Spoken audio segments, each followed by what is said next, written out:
Hi, I'm Andrew from North Brunswick Public Library, and I'm very thrilled to have with me as our guest today, Jacqueline Firkins. Jacqueline Firkins is a young adult author, but that's just one of the many hats she wears. She wrote one of my favorite books of the past couple of years, which is Heartstrings and Other Breakable Things. But you've been quite busy. I think as long as I've known you, which has been for a long time, you've been quite busy. Yes, is that fair to say? That is fair to say. I always tell myself to take a break and then I find five other things to fill my time with. So Uh, yeah, I tend to stay very busy.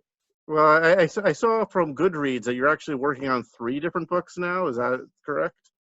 Yeah, I think it's actually quite common for authors to have a number of things on the go. It's a Mhm. sort of crazy industry. You never know what's going to get picked up, what's not going to get picked up. And it's helpful to be able to write in a couple of different genres. So I've got a middle grade piece that I wrote for my niece and nephew that may or may not ever hit the shelves. A little bit of adult work, and then I want to obviously continue writing young adult rom-coms. So yeah, sort of Mhm. keep lots of threads moving forward, and then just see what happens with it. Well, I know that sometimes authors are hesitant to talk too much about works in progress, but what do you feel comfortable sharing with us for those who are eager for your next book? Well, I can certainly talk about my next young adult romance because Yeah. that is coming out. I think anything else right now is a bit of an unknown whether or not it will ever hit shelves. So that tends to be a little bit more sensitive, I think, for authors because you never know. And you also might be writing something that maybe it gets picked up, but when it gets purchased, it goes through massive changes. So what ends up hitting the shelves is quite different from what you discussed originally. But my next young adult book, it's called How Not to Fall in Love. And where Heartstrings and Other Breakable Things is my ode to Jane Austen. It's a very loose retelling of Mansfield Park. Certainly keeps her plot structure and the sort of central characters, but it's very updated and I take lots of liberties with it.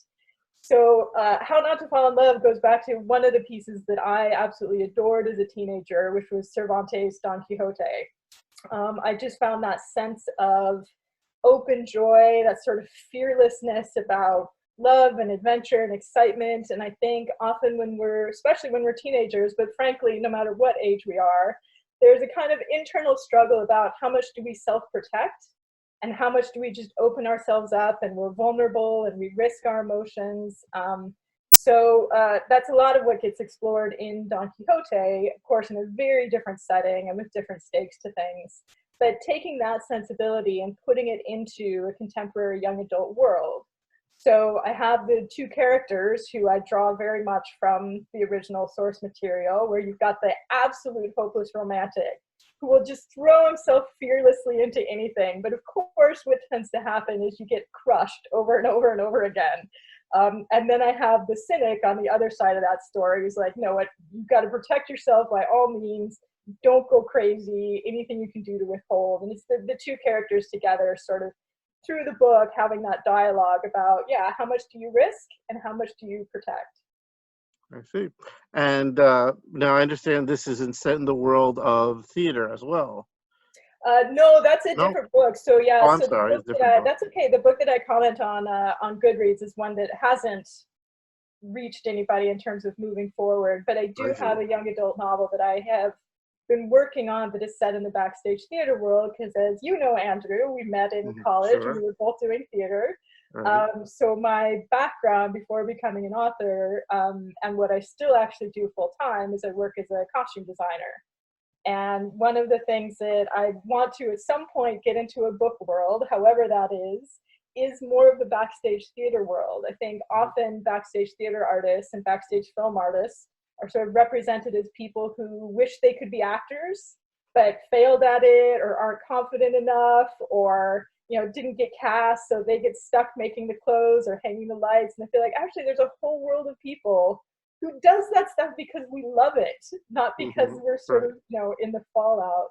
So I do at some point want to set a a novel world in the backstage theater world. Sure. There's certainly a lot to do there. Yes. Uh-huh. But it's you combine those two things with a special project I wanted to talk about a little bit here. I'm just going to share my screen, and let's see here. Okay, and actually, let me just. Okay. Oh, here we go. Okay, is a PowerPoint showing where it Yep. says book look? Okay, good. Okay, good. So this, of course, is what we were talking about, Heartstrings and Other Breakable Things. Your book came out last December, I believe it was, and Correct. I like the quote from Kirkus about the little subversive punch, right? And anyhow, but this is something that actually really fascinated my daughter when she was looking over my shoulder, was wearing this, is just the use of covers as inspiration for dresses. Can you talk a little bit about that? Sure. It's something that I started doing last year just in connection with my own book. Hmm. And I'll be honest, some of it sort of stemmed from the idea of like I had no idea what to do with social media. So I Okay. was like, well, I don't make pie. I don't, go on hikes. Like, what the heck am I going to put on social media? But I thought, well, I'm a visual artist. This is what I do. I make and design clothes. So I initially started last year with making some dresses that went along with heartstrings and other breakable things. And then, not long before COVID hit, I started reaching out to other authors to say, like, do you want a dress for your book? It was something that I enjoyed doing. It was kind of a unique way to approach looking at cover design and a way to support other authors and kind of reach out about some of the books that I enjoyed doing. And then, of course, once we got into the situation where we're living in relative quarantine and isolation, it was a way to sort of replace some of the theater work that I had to let go of. Theater is pretty much shut down right now. There's very little going on, and so my projects all fell away. And as you said in your introduction, I like to stay busy. I like to be doing things. I like to be creating. And so I reached out to some authors and said, hey, would you be up for, Hmm. connecting, and I'll read your book and I'll design a dress for it. So the dresses are mostly inspired by the covers, but I do read the books, so I try and get a sensibility of the book. So, one that's really funny might have a punchier look, one that's more serious might have a bit more of a sober look to it. Hmm. There's one that plays with a lot of medieval themes, so I wanted to draw on some of those stylistic choices. The ones that are a little more goth have more of that influence. Right. Yeah, and it's been really fun, and I don't know how much I'll be able to keep up with it once the school year starts because I teach full Right. time.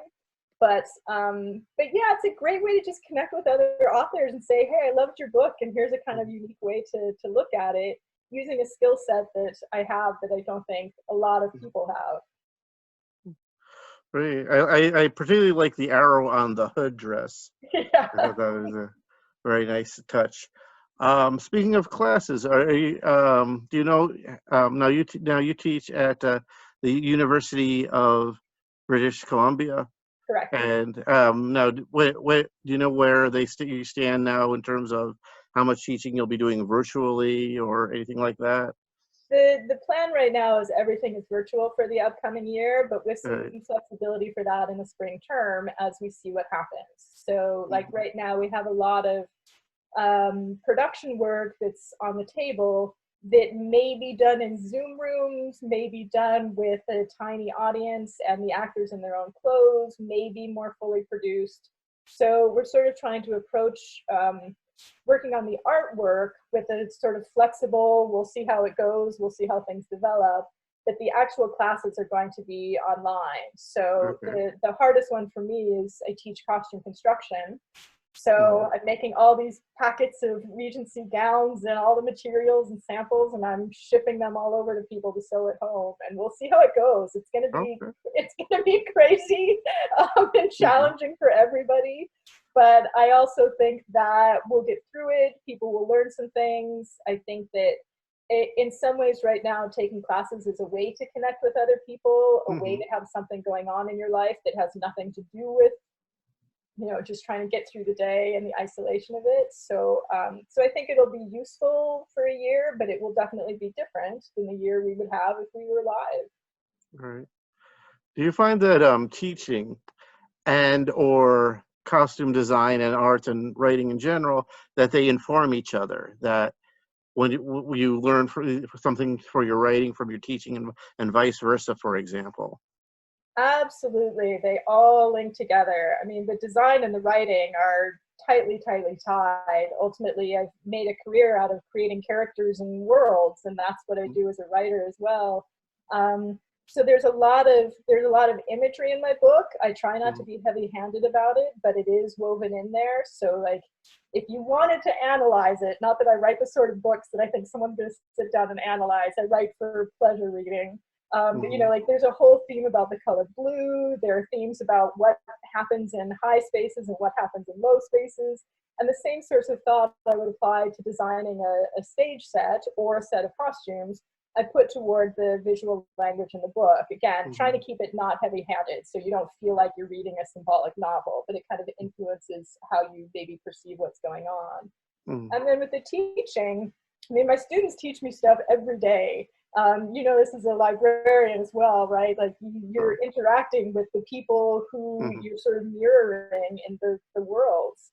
So, and I also think like there's something about the energy of teenagers, people in their early 20s, figuring out who they are, what they want to do, finding their passions, finding their voice. It's a lot of what I write about with young adult literature. So being immersed in that, even though I teach college and they're a few years older than the high school students that I write about, it's that time of life where, yeah, you're deciding, you're sort of self-identifying, you're picking those things that you start to say, I study this, I do this, I feel this about myself. You're kind of getting out of that home nest and figuring out who you are. So in that way, there's another direct correlation, but it all loops together, all three areas really quite significantly. Right. Are there any other authors that inspire you, either classic ones or contemporary ones? Oh, lots. This is always the point where I feel like I should make a list, because every time I try and answer a question about influences afterward, I'm like, oh, I didn't mention so and so. Why didn't I mention that person? Mm-hmm. There's certainly lots of classic authors. I was a literature major in undergrad, and I've always been sort of fascinated with stories that stand the test of time. So a lot of my influences do come from older books. That sounds like a sort of terrible way to define it, but we can say classic literature, but I feel like we're also redefining what the word classic means. But I'm fascinated with what makes a story last, what makes it universal, what makes it not just of its moment, but something that resonates years and years later. And that's where looking at something like Mansfield Park, which was the inspiration for Heartstrings and Breakable Things, I read this book that's written 200 years ago, and I think that, but it's these characters, these people still feel like people we would know today. The Right. habits are different. We might drink less tea and, Mm-hmm. ride in fewer carriages, but the fundamental way people interact sort of sticks with us year to year. So I do gravitate to a lot of those kinds of stories. I'm always interested in women's voices. So like the character in Heartstrings and Breakable Things, Other Breakable Things, is her name's Edie, and so she's named after Edith Wharton, who's of course another influence. So there are all these novelists who sort of looked at society and what was going on in society and how people interact and have these very relationship-focused books. So lots of classic authors, of course the Brontes, it's hard to not mention them. But Mm-hmm. then contemporary, there are also lots of amazing writers out there. I love John Green's writing. I think he's got a way of really kind of, they're fun, they're funny, they're super entertaining, but they're also insightful about the meaning of life and why we need other people and family and friendships. So he sort of gets all these big ideas into books that are fundamentally just super entertaining to read as well. So his voice is amazing. I'm also a big Rainbow Rowell fan. I Mm-hmm. think she also captures just ways characters relate with each other. And Mm-hmm. I think they both also write characters who feel very human to me. They feel very flawed. I get very fatigued when I read a lot of books where everybody's beautiful and perfect, and there are a lot of them out there. Like somebody picks up a sword and they're immediately brilliant with it. They just handle it all. Or the character who walks in a room and every time we see that character, somebody else is talking about how beautiful they are and how they're just sort of blown over by that person. I'm not interested in those characters. I'm interested in the ones who make mistakes and say the wrong things and are sort of confused. They're kind of attracted, but they don't know what to do with that. And they kind of know what they want to do, but they also want to do 4 other things at the same time. Those are the characters I'm interested in. So I like writers who also write those kinds of characters. Well, certainly, I find it whole lot easier to identify with characters like that. Yeah. So anyways, I know you have to go soon. I just want to finish up a little bit. If Don Quixote were a real person living today, aside from being a teenager, do you think that there's a human being in this world, maybe a famous person, who reminds you of Don Quixote? Oh, it's a good question. I'm not sure if I have a good answer for that. I think one of the things that makes Don Quixote work is that he's a character in a book. I think that the reality today is we would assign lots of terminology about mental health to him. I think we would get him on medication. I think, so it's a little bit challenging because I think he sort of works as a symbol. That said, there are elements of him, I think, in lots of people. Again, it's that idea of sort of running fearlessly into the world. The kind of famous image is tilting at windmills, that he sees a windmill and says it's a giant and he just goes to fight it. And everyone else around him is like, you're delusional. What are you doing? But he can still go through that whole battle and leave feeling like he conquered something.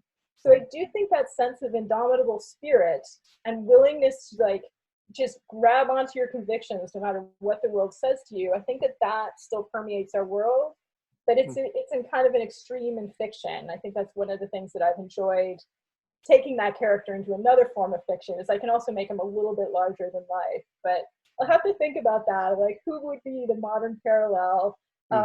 There's a fantastic documentary called Lost in La Mancha. It is Terry Gilliam working on his version of the Don Quixote story, which he's been working on iterations for, I don't know how long now, 20, 30 years. He's been trying to make a movie about Don Quixote, and it keeps getting failed for one reason or another. So, and certainly within that documentary, he comes across as the Don Quixote figure. He's just like, we have to make this movie, and yet everything happens to stop him, and he still has this spirit about him. So he'd be on the list, but I think he's on the list partly because I've seen him presented in that context. And he did eventually make the movie, The Man Who Killed Don Quixote, which is available on DVD from North Brunswick Library, as is Heartstrings and Other Breakable Things. And I'm sure it's not the last thing that Jacqueline Firkins has written that will be available on the library. Jacqueline, I would love to talk to you for hours and hours, but I know we both have to go. We are busy people, of course. The COVID hasn't slowed down everybody. But thank you. It's been such a pleasure. I'll still follow you on social media as always. And once again, thanks.